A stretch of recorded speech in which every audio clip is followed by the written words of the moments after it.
Prime Minister Modi's visit to Manipur is historic. Prime Minister will be visiting Manipur first time after the violence broke out in 2023. Though politically attacked on this issue, being asked number of times that when was the right time for the Prime Minister to visit Manipur by his political opponents, or why he hasn't visited the state of Manipur. Prime Minister has chosen to visit Manipur now. He'll be holding two rallies, one in Churachandpur and one in Imphal, Kangra Fort. And subsequent to that, there'll be a meeting and probably Prime Minister will make a big announcement. Before Prime Minister went to Manipur, there was a rapprochement brought about by Governor Balla and the Ministry of Home Affairs, whereby the SU agreements were renegotiated.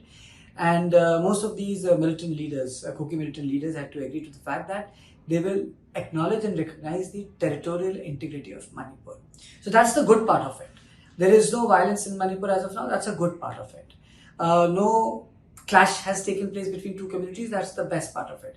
But there are certain frozen issues. For example, there's no consensus on withdrawal of the free movement regime. What happens to the large swaths of land in the hill areas where poppy cultivation is taking place? The issue of illegal immigration was there. Though the administration has come down heavily on the civil society organizations and militias from Arambai, Tengon to Kokomi to other Kuki arrangements, but the fact is that people-to-people contact is missing. The wounds are deep. People are not willing to travel from one area to another. Add to this is the problem of 15,000 internally displaced people. So Manipur is a human tragedy in Northeast.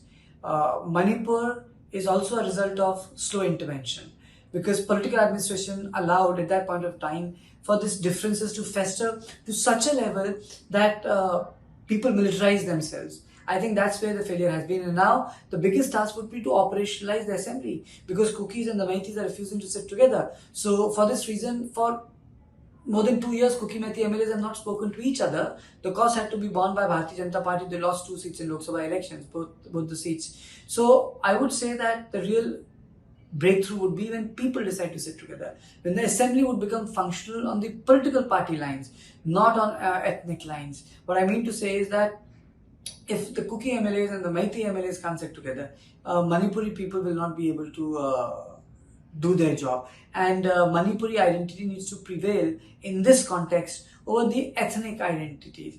And both the communities must make a pledge that the people who travel from one area to another, their security should be guaranteed. What happened in Jiribam and other parts of Manipur where people were ethnically targeted should not happen. So I welcome this Modi Mission Manipur very much, and I hope it brings in much desired healing touch.